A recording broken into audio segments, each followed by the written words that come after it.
Hey, what's going on, everybody? Welcome to day 8 of the 31 Days of Horror. D-Bougie86 here again.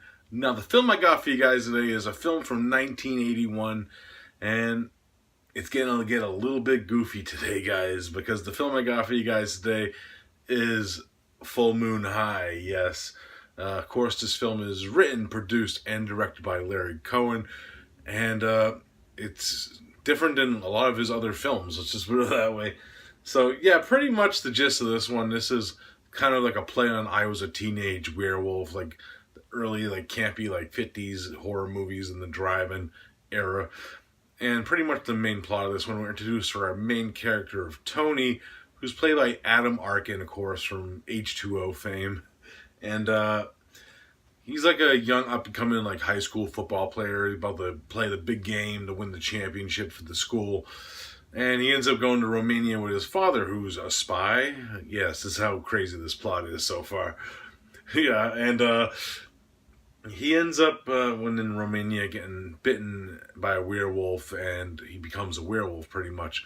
So it ends up cursing him, and one thing leads to another. He starts attacking people. He ends up leaving his town so he wouldn't hurt nobody that he loved or cared about pretty much anymore.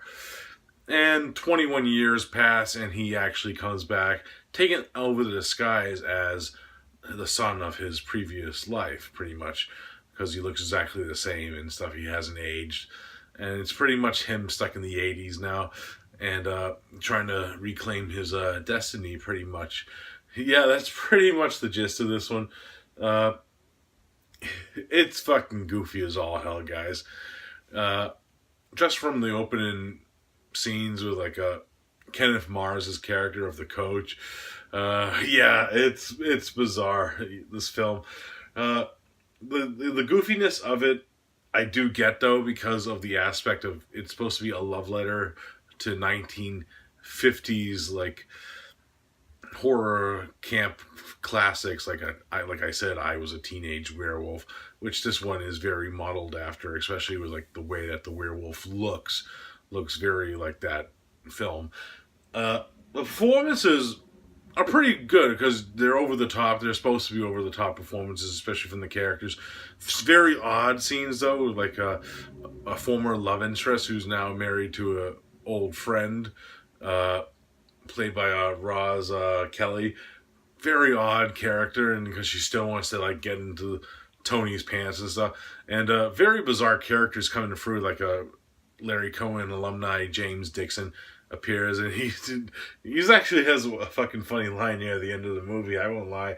And of course, we have appearance by Alan Arkin, who of course is Adam Arkin's father. Actually, they don't play father and son in the movie. Ironically enough, actually, Ed McMahon, of course, plays Tony's father in this film. But it was cool to see Alan Arkin in it, and he was fucking probably the oddest and most bizarre character either, because you're not supposed to take this type of movie serious either, because you know it's going to be a spoof by the title and just the way that it looks. It's very spoof like, and actually that scene on the fucking cover right there, that actually had me cracking up, man. It was fucking funny. Like it breaks the fourth wall a few times in this film, where I could see if you're expecting, especially from Larry Cohen per se, like this serious, like maybe like homage to like these type of films. It's not going to be that. It has like a lot of like humor inside of it that's very goofy and off the charts. Like Pat Morata appears in this film, fucking Mr. Miyagi himself. He plays the silversmith, and he's like fucking talking to I forget the guy's name. It was Tony's old friend who's now married to his former girlfriend. But yeah, it was just fucking weird. This is a bizarre one. Like some of the goofiness of it kind of rubbed me the wrong way with some aspects of it.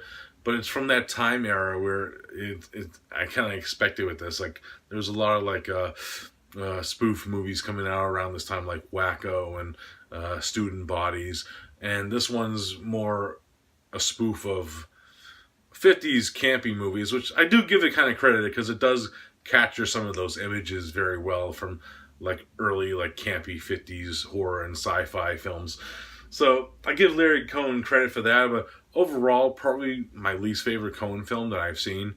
Yeah, it was cheesy and all hell. It was. I kind of knew what I was getting to with that cover though, so it wasn't too bad on me. But overall, if I had to rate Full Moon High, I'm gonna give it a solid like a 6 out of 10. It's nothing too mind blowing. If you like spoof movies, you might dig it. If you don't, you might hate it. But overall, I had fun with it.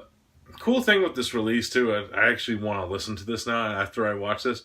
It has a audio commentary by Larry Cohen, moderated by the filmmaker who did the documentary on Larry Cohen, King Cohen, Steve Mitchell.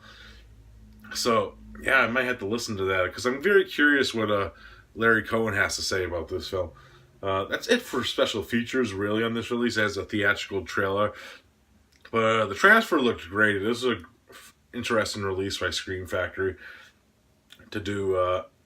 Yeah, really cool. Like I said, Kenneth Mars in this movie though, very odd, especially when it goes into the 20 years, the 21 year. I know it's 21 years because they actually say that as a line of dialogue in the film, but his fucking outfit was cracking me the fuck up. I was fucking dying laughing. But yeah, 6 out of 10 for Full Moon High. Check it out. You know, it wasn't like the worst thing I ever seen, but definitely not the best from Larry Cohen either. So yeah, check it out. Alright guys, that's it for this review. I hope you enjoyed it. And as always, I'll see you tomorrow with another one, guys. Peace out.